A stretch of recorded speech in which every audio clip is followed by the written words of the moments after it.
दोस्तों, बगदाद एक बार फिर धमाकों और रॉकेट हमलों से गूंज उठा है। ये धमाके अमेरिकी फौजी अड्डों पर किए गए हैं।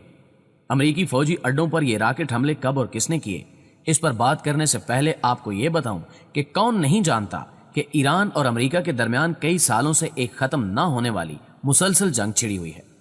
ये जंग उस वक्त ज्यादा शिद्दत इख्तियार कर गई थी जब अमेरिका ने ईरानी जनरल कासिम सुलेमानी को फिजाई हमले में हलाक कर दिया था।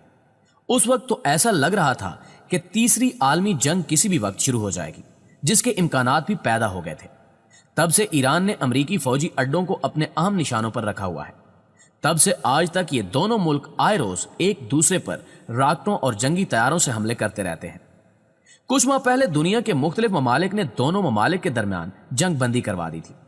कुछ दिन गुजरने की देर थी कि अमेरिका ईरान के दरमियान जंग की सुलगती आग आहिस्ता आहिस्ता फिर से जोर पकड़ती दिखाई दे रही है और ऐन मुमकिन है कि ये आग किसी भी वक्त तूफानी लावा बनकर उबल जाए। ऐसा इसलिए है क्योंकि गुज़श्ता चंद दिनों में अमेरिकी फौजी अड्डों पर 2 मरतबा रॉकेट हमले हुए हैं, जिनमें अमेरिका के मुतअद्दिद फौजी मारे गए और बाकी शदीद जख्मी हालत में पाए गए। लेकिन अब हमलों का सिलसिला रुकने की बजाय मजीद बढ़ता हुआ दिखाई दे रहा है। यही वजह है कि इराक में अमेरिकी फौजी अड्डे पर मुसलसल तीसरा रॉकेट हमला हो चुका है। यूं लगता है कि जैसे अमेरिका के दिन गिने जा चुके हैं और अमेरिका किसी भी वक्त मशरक़ वुस्ता से अपना बोरिया बिस्तरा गोल कर सकता है, क्योंकि अमेरिकी फौजी अड्डों पर होने वाले हमले शिद्दत इख्तियार कर चुके हैं। सिर्फ एक हफ्ते में तीसरी मरतबा एक ही अमेरिकी फौजी अड्डे पर अटैक हुआ है। इन हमलों में अमेरिका और उसके इत्तेहादियों को जानी और माली नुकसान भी उठाना पड़ा है। दूसरी जानिब ईरान की जानिब से भी अमेरिका को मुसलसल धमकी आमेज बयानात मौसूल हो रहे हैं। आज की इस वीडियो में हम इन्हीं मौज़ूआत को डिस्कस करेंगे। मजीद डिस्कस करने से पहले मैं आपसे इतनी गुजारिश करूंगा कि इस वीडियो को बगैर स्किप किए आखिर तक जरूर देखिएगा, ताकि आप मुकम्मल मालूमात से मुस्तफीद हो सकें। नाज़रीन ग्रामी, अमेरिकी फौजी अड्डे पर होने वाले हमले के बारे में बात करने से कबल हम माजी करीब में शुरू होने वाली उस जंग के पस मंजर के बारे में बात करते हैं। बात शुरू होती है 27 दिसंबर 2019 से, जब इराक में कायम अमेरिकी फौजी अड्डे पर रॉकेट हमला होने की वजह से एक अमेरिकी ठेकेदार हलाक हो गया था। अमेरिका ने इसका इल्जाम ईरानी हिमायत याफ्ता मलेशिया हिजबुल्लाह पर आयद किया था।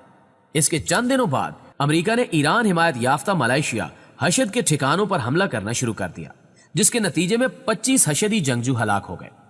इसके बाद हशद के हामियों ने मिलकर इराक में मौजूद अमेरिकी सिफारत खाने पर हल्ला बोल दिया, जिसमें अमेरिका को भारी जानी और माली नुकसान उठाना पड़ा। इस वाक़े के बाद ट्रंप इंतजामिया आपे से बाहर हो गई और शहरियों के तहफ़्फ़ुज़ के नाम पर खुद मैदान में आ गई, जिसकी वजह से अमेरिकी फौज की मुश्किलात में मजीद इजाफा हो गया, क्योंकि ईरान ने इराक में मौजूद अमेरिकी फौजी अड्डों को निशाना बनाना शुरू कर दिया और 80 अमवात का दावा भी किया। ट्रंप ने इन अमवात की पहले तो तरदीद कर दी और ऑल इज वेल का नारा लगाया और बाद में बतदरीज दबे अल्फाज में तस्दीक भी कर डाली। और इसके बाद पूरी दुनिया में मौजूद अमेरिकी अफवाज खुद को गैर महफूज समझने लगी। ईरान ने भी धमकी लगा रखी थी कि हम पूरी दुनिया में मौजूद अमेरिकी मुफादात को निशाना बनाएंगे, क्योंकि जनरल सुलेमानी ना सिर्फ ईरानी अवाम के एक जर्नैल बल्कि वो उनके रूहानी लीडर भी थे। इस वाक़े के बाद ईरानी बच्चा बच्चा इस बात पर कमर बस्ता हो गया कि अब वो मशरक़ वुस्ता को अमेरिकी फौजियों से पाक करके ही रहेंगे। उसी रोज से अमेरिका और ईरान के दरमियान सर्द और गर्म दोनों जंगों का आगाज हो गया, जो कि अब तक जारी है। और दूसरी जानिब अमेरिका की मशरक़ वुस्ता में मौजूदगी अमेरिका के लिए ही चैलेंज बन चुकी है, क्योंकि इराक में अगर अमेरिका ने अपने फौजी अड्डे कायम किए हुए हैं तो इराक ही ईरानी हिमायत याफ्ता मलेशियाओं का गढ़ भी है, जो उसने दहशत गर्द तंजीम दौलत इस्लामिया के साथ लड़ने के लिए कायम की थी।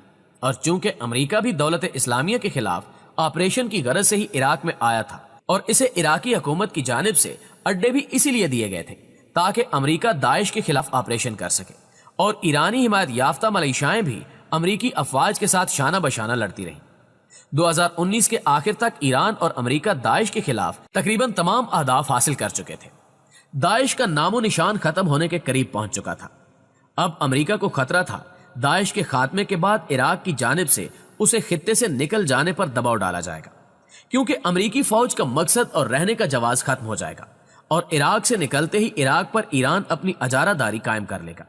इसलिए अमेरिका ने खित्ते से निकलने की बजाय शहरियों के तहफ़्फ़ुज़ के नाम पर दाइश के खिलाफ अपनी मजबूत इत्तेहादी के खिलाफ महाज आराई का आगाज कर दिया। आए रोज किसी न किसी अमेरिकी फौजी अड्डे पर हमला हो जाता है, जिसमें अमेरिका को भारी जानी और माली नुकसान उठाना पड़ रहा है। لیکن امریکہ میڈیا پر اپنے کم سے کم نقصان کو ہائی لائٹ کر رہا ہے، اور عالمی میڈیا کی جانب سے بھی یہ کہا جا رہا ہے کہ ایران اور اس کی حمایت یافتہ ملائیشیاؤں کا مقصد امریکی فوجی قتل کرنا نہیں ہے، بلکہ امریکی فوجیوں کو نفسیاتی مریض بنانا ہے، اور انہیں نفسیاتی مریض بنا کر یا تو امریکہ کے خلاف ہتھیار کے طور پر استعمال کرنا ہے، یعنی امریکہ کی بندوق سے امریکہ کو ہی نشانہ بنانا ہے، یا پھر انہیں خودکشیوں پر مجبور کرنا ہے۔ اور ایران اپنے اس ہدف میں کامیاب بھی ہو رہا ہے، کیونکہ حملے میں زخمی ہونے والے امریکی فوجیوں سے گزشتہ دنوں BBC کی خاتون رپورٹر نے انٹرویو کیا، اور انٹرویو میں امریکی فوجی شدید ڈرے ہوئے اور بھکلاہٹ کا شکار نظر آئے۔ مثال دینے کے لیے یہ بات بتاتا چلوں کہ ایران امریکہ کے ساتھ وہی گیم کر رہا ہے جو گزشتہ برس 27 فروری کو پاکستان کے شاہینوں نے بھارتی army chief general Bipin Rawat کے ساتھ کی تھی، اور اگلے ہی روز انڈین اشرافیہ نے ہاتھ کھڑے اور گھٹنے ٹیک دیے تھے کہ ہم مزید جارحیت نہیں چاہتے۔ لگتا ہے ایران کو پاک فوج کا اس طرح کا رد عمل بہت پسند آیا ہے۔ گزشتہ رات پھر امریکی فوجی اڈے پر حملہ ہوا۔